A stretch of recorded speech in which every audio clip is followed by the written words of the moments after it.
Caleb McAllister wasn't a man given to sentiment. At 32, the war-scarred former cavalry captain had carved out a life in the untamed Colorado Territory, one of harsh winters, lonely silence, and endless work. His homestead lay nestled in the shadow of the Rockies, where the wind howled like ghosts and the stars felt closer than people. He hadn't intended to send for a bride, but winter had been cruel, and the spring lonelier than most. The local preacher, concerned for Caleb's solitude, had handed him a worn pamphlet one Sunday, Mail-order brides of the West, dignified women seeking honest husbands. Caleb had stuffed it into his coat pocket, dismissing the notion as foolish, until, one whiskey-drenched night, the silence became too loud, so he'd written a letter. He'd kept it short. No poetry. Just the truth. He needed a partner. Someone strong, not soft. Someone who could handle herself on a farm and didn't mind scars, his or the land's. He didn't care for pretty words or lace. Just grit. The response came swiftly, as if destiny had been waiting. Her name was Aveline Harrow, 26, no family left. She'd lived through the Eastern factory fires, the food riots, and a short stint as a nurse during the war. Her letter was written in bold strokes, neither flowery nor timid. She didn't speak of dreams. She spoke of survival. I know the weight of silence, she'd written, and the strength it takes to bear it. Caleb was intrigued. 3 weeks later, the stagecoach dusted into the settlement. He was there, leaning against a fence, arms crossed, jaw set. He didn't wear his uniform anymore, but the straightness of his spine gave him away. She stepped down, not in frills or city boots, but in a weathered coat and laced-up boots that had seen better days. Her dark auburn hair was tied back. No nonsense. She wore no smile, only steel. Caleb's brow twitched. She was not what he expected. She was too tall, too calm. Her eyes didn't flinch. Not when she saw his limp, not even when a horse startled. Nearby, they shook hands. Hers was calloused. He led her to the wagon. The ride to the homestead was quiet. Too quiet. She didn't ask questions, just looked at the trees, the sky, the earth. That night, he poured her a tin cup of coffee and sat across the rough-hewn table. I'll speak plain, he said. You're not what I expected. She didn't blink. Neither are you. You've seen war, he observed. I've survived it, she said. That's different. He narrowed his eyes. I asked for someone steady. You come with fire in your eyes. I thought that's what you needed. Silence. He studied her again. The way her shoulders held tension, the way her hand hovered near the knife at her belt even while drinking coffee. She wasn't just tough, she was trained. Were you really a nurse? She met his gaze. I was what I had to be. That night, he slept in the barn. Not because she asked, but because something about her unsettled him. She was a mirror, reflecting every shadow he'd tried to forget. The next morning, he told her he'd take her back to town. This won't work, he said. You're not ... what I wanted. She didn't argue. She simply stood, walked to the porch, and looked out over the fields. The wind tugged at her coat. You don't want a partner, she said without turning. You want a ghost to haunt this land with you. That struck him like a bullet. And yet, he hitched the wagon anyway. He drove her back in silence, jaw tight, heart tighter, but before they reached the settlement, a sound cracked through the trees, a scream, sharp and terrified. A boy, no older than 10, burst from the woods, blood on his shirt. Panic in his eyes. Caleb jumped down. Rifle ready, Aveline didn't hesitate. She was off the wagon before him, sprinting toward the child, dropping to one knee, and in that moment, Caleb saw it, not fire, not defiance, but the same fight that had kept him alive, buried deep in her gaze. She wasn't fighting him, she was fighting with him, and suddenly, he wasn't so sure she wasn't exactly what he needed. The boy's name was Micah, and his breath came in ragged gasps as he tried to speak. Blood streamed from a gash on his arm, and his left ankle was twisted at a strange angle. Aveline crouched beside him, her fingers already working with a ripped piece of her skirt to stop the bleeding. Caleb kept his eyes on the tree line, rifle raised. What happened? He barked. Bear. The boy stammered. It chased my sister. Aveline's head snapped up. Where? He pointed northeast, his hand shaking. Stream. Back that way. She fell. Without a word, Aveline was on her feet, grabbing Caleb's rifle from his hands before he could react. Wait, he started. But she was already running. She moved like a soldier, every motion calculated. No panic. No hesitation. Caleb cursed under his breath and took off after her, grabbing his revolver from the wagon. The woods swallowed them quickly. Twigs cracked beneath their boots, and the scent of pine and old earth clung to the damp air. Evelyn didn't look back once. They reached the stream in minutes, breath ragged and hearts pounding. There, on the opposite bank, lay a girl, maybe 8, crying quietly, her leg pinned beneath a fallen branch, and not 10 yards away, the bear. It was massive, brown, scarred, its head low and eyes locked on the girl. Evelyn raised the rifle. "Don't," Caleb hissed, catching up. "It's too far." Crack. The shot rang out like thunder. The bullet struck the ground just in front of the bear. It reared back with a roar, startled more than injured. Then it turned and charged.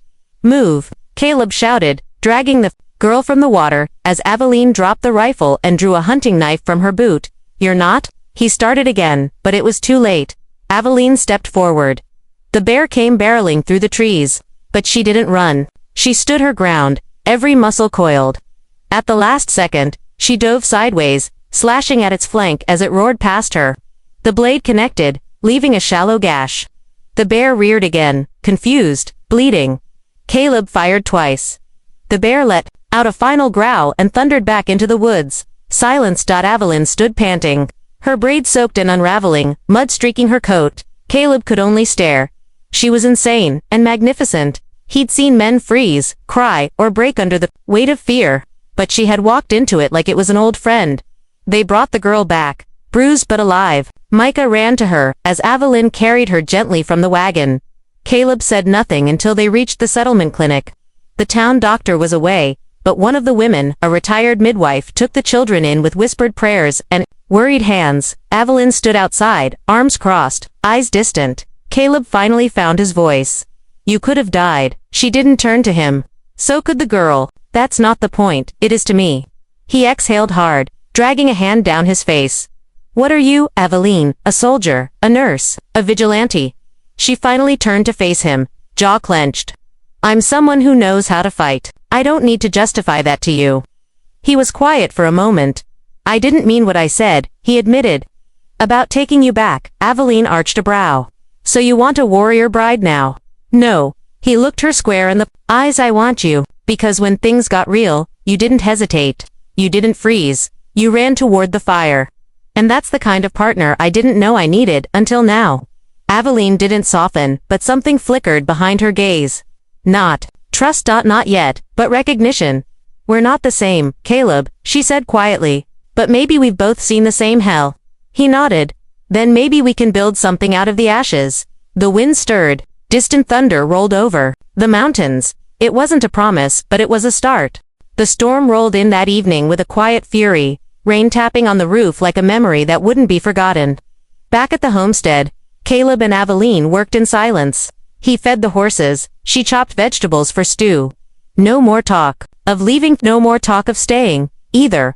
But something had shifted between them, not quite trust, but something warmer than suspicion, a mutual recognition. Survivors. After dinner, Caleb poured 2 cups of coffee and sat by the fire. Evelyn remained at the window, watching the dark. "You keep a knife in your boot," he said, his voice casual. "I keep 3, she replied. "You've only seen 1. That drew a dry chuckle from him. "I suppose I should be flattered. You should be careful." He leaned back, cradling the coffee in his hands. The firelight danced across his face, casting shadows where scars had long since healed. "Where'd you learn to move like that?" he asked after a pause. She didn't answer right away, just kept looking out at the rain. "There was a man," she said finally. "After the war ended, I had nothing. No money, no home, no work. He ran a traveling security outfit. Called himself a protector of the weak." Her tone soured. "He taught us how to fight, track, defend. We were women no one would miss, but we learned." Caleb listened without interrupting. "Turns out he wasn't protecting anyone. Just training us for the highest bidder. Bounty hunters, mercenaries. I walked away before I became what he wanted."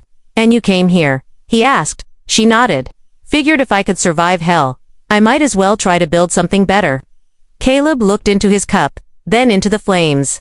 "You're not the only one with ghosts." She turned, eyebrow raised. He nodded toward the mantel. A small, faded photo sat beside an oil lamp. 2 young men in uniform. One clearly Caleb, the other younger, thinner, with the same piercing eyes. My brother, Caleb said. Jed, joined up 2 years after me, swore he'd fight beside me. First skirmish we saw together, ... He swallowed hard. He didn't come back. Aveline sat across from him, quiet. I carried him out myself. Caleb continued. Didn't cry, didn't speak. Just ... Kept walking. That kind of pain doesn't leave, she said gently. No, he agreed, but it changes shape. The storm outside thickened. Thunder cracked over the hills. I built this place because I thought the land wouldn't ask anything of me, he said. No questions. No blame. Just work. Dirt is honest. And yet, she said, voice low, even honest soil can't grow anything if you don't plant something real. He looked up, surprised by her words. She stood and took her cup to the wash basin. You didn't bring me here to be your ghost, Caleb, she added. And I didn't come here to bury mine. Then she turned, her eyes catching the firelight just so, and there it was again. That battle. Not a wildfire. A steady burn. I don't know what this is between us, she said, but if I stay, I won't disappear into your silence. I won't. Just be a set of hands to help you tend the fields. Caleb stood too. I don't want that. Not anymore. Their gazes locked, wary, stubborn, but something else beginning to grow. Hope. The rain slowed, the wind died down. Aveline turned, back to the window. We should check the fence line in the morning. That last wind might have knocked the north side loose. Caleb nodded. I'll hitch the wagon before first light. Aveline lingered by the window a moment longer before heading toward the spare room. At the doorway, she paused. I'll stay, she said softly. For now, he didn't reply. He just gave the smallest of nods. It wasn't love yet, but it was something worth staying for. And sometimes, that's how the strongest bonds are forged. Not in fire, but in quiet, steady choice. The morning air was crisp, touched with the scent of wet pine and turned earth. Mist clung to the low grass like a memory reluctant to fade. Caleb was already hitching the wagon when Aveline stepped outside, sleeves rolled up, hair tied back. No words passed between them. Not because they had none, but because the silence between them had begun to feel companionable. Not strained, they rode north through the pasture, the wagon rattling over shallow puddles, the horses snorting in the cool air. The damage to the fence line was worse than expected. A whole section had collapsed under a fallen tree. The rails cracked and tangled in vines. Caleb knelt to assess the damage. Aveline was already untying spare posts from the wagon bed. You've done fence work before? He asked. Wood doesn't talk back. Makes it easier to handle. He smirked. Can't argue with that. They worked in rhythm, side by side. Dig, hammer, lift, lash. He noticed the way she tied her knots. Too precise to be ordinary. Military training, maybe, or something else. He didn't ask. He didn't need to. What surprised him more was the ease with which her presence filled the space beside him. She didn't talk unless she had to. But when she did, it mattered. That alone set her apart from anyone he'd known by mid-morning. Sweat traced lines down their necks, and their hands were raw.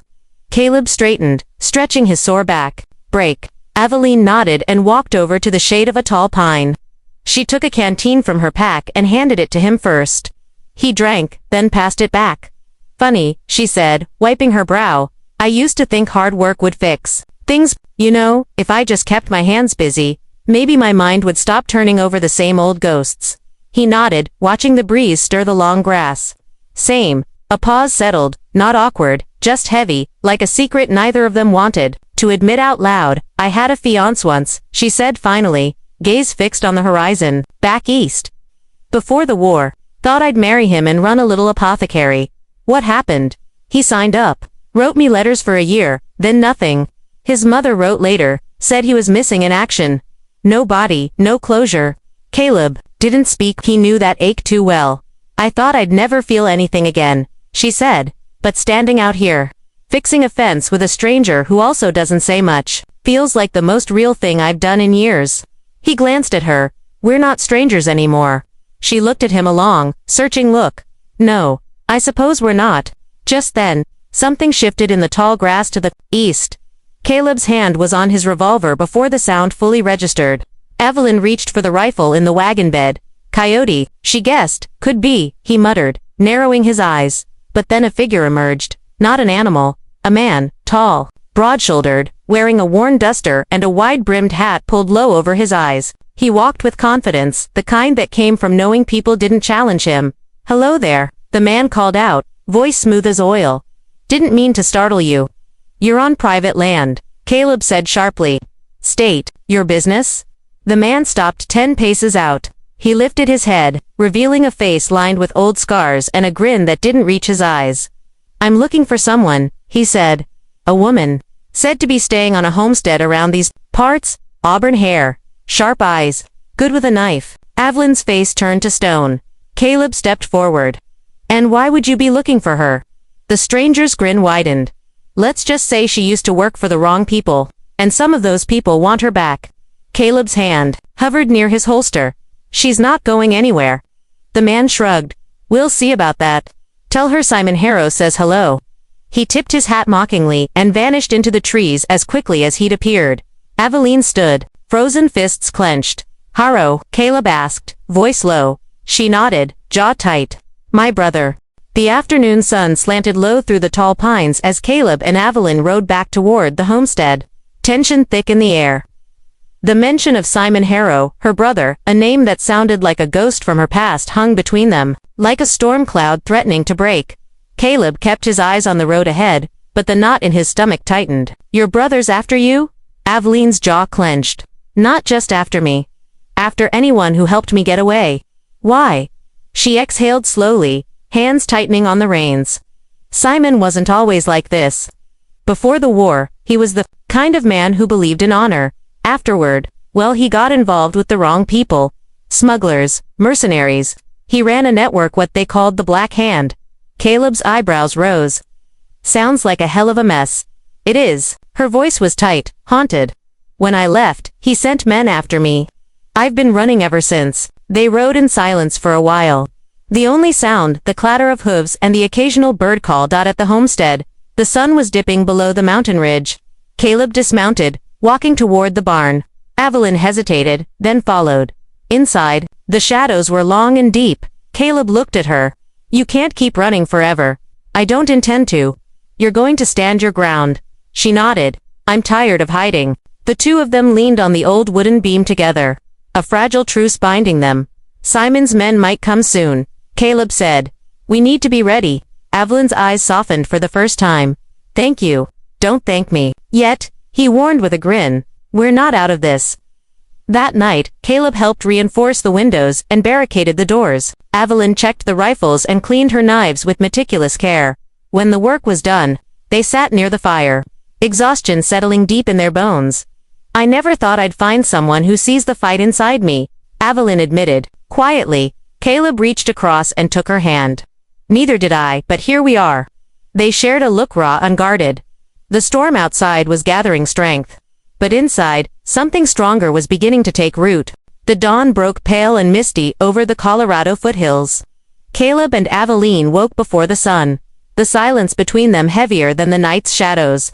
Neither spoke as they prepared their weapons and checked the perimeter, their movements, careful but efficient. The tension in the air was electric. They both knew this calm wouldn't last. Caleb studied Aveline, noting the tight set of her jaw, the way her eyes flickered with a kind of fierce determination he hadn't seen before. She was ready. So was he. As the morning deepened, the distant howl of a coyote echoed across the valley, and then another closer. This time, Caleb raised his rifle, scanning the tree line, muscles coiled. Hours passed. And then came the first warning sign, broken branches near the eastern fence line. Caleb moved cautiously, signaling Aveline to follow. The footprints were fresh, heavy boots, too large to be hunters. "Simon's men," Aveline whispered. They retreated quickly, barricading the house tighter and setting traps along the most likely paths. The sun climbed higher, burning away the mist. But the threat lingered like a poison. By mid-afternoon, a rider appeared on the ridge, a lone man silhouetted against the sky, watching. Caleb and Aveline held their breath as the rider dismounted and approached slowly. "Name's Thomas," the man said, voice low. "I'm with Simon. But I'm not your enemy." Aveline narrowed her eyes. "Why should we trust you?" Thomas shrugged. "Because Simon's crossed a line this time. He's planning something bigger, and it's going to get a lot of innocent people killed. I want out." Caleb studied him, weighing the risk. Finally, he nodded. "Talk." Thomas lowered his voice. Simon's building a militia. Armed men, ready to take control of this territory. He's no longer the brother you knew. He's a warlord now. Avelin's face hardened. We stop him. Together, they began to plan, gathering allies in the settlement, preparing defenses, and training with a purpose beyond survival. That night, Caleb and Aveline stood on the porch, looking out over the land. Whatever happens, Caleb said, quietly, we face it together. She met his gaze. Together, and beneath the stars, the battle lines were drawn, not just against Simon and his men, but against the ghosts of their past and the fears of what the future might bring. The night was thick with tension. Fires flickered along the horizon as Simon Harrow's militia advanced, the air heavy with smoke and the acrid scent of gunpowder. Caleb and Aveline stood side by side, their rifles ready, hearts pounding in sync. This ends tonight, Caleb said, voice low but steady. Aveline nodded, eyes blazing. For our future. As the first shots rang out, chaos erupted. Men shouted, horses neighed, and the battle surged like a tide against the homestead. Caleb moved with the precision of a soldier, covering Aveline as she maneuvered through the smoke, her knives flashing in the firelight. They fought not just against the enemy outside, but against the pain and betrayal Simon represented, a dark shadow that threatened to consume them both. Amid the gunfire, Aveline found herself face to face with Simon. His eyes were cold, hard, but beneath the cruelty, she saw the brother she once knew. Why do this? She demanded, voice fierce. Simon sneered. Power is the only truth in this world. You're weak for running. I'm strong enough to stop you. Aveline's blade gleamed as she struck, disarming him. Caleb arrived moments later, gun trained on Simon's chest. End this, brother, Aveline said. Simon hesitated, then dropped his weapon. Defeated not by force, but by the strength of love and resolve he'd lost. As dawn broke, the militia scattered, their grip broken. Exhausted but victorious, Caleb and Aveline stood among the ruins of the fight, hands clasped tightly. This land, Caleb said softly, is ours to build, no matter the ghosts. Aveline smiled, the battle in her eyes softened to a steady flame. We fight together now, she whispered, and together they faced the rising sun. Not as strangers, not as ghosts, but as partners bound by fire and redemption.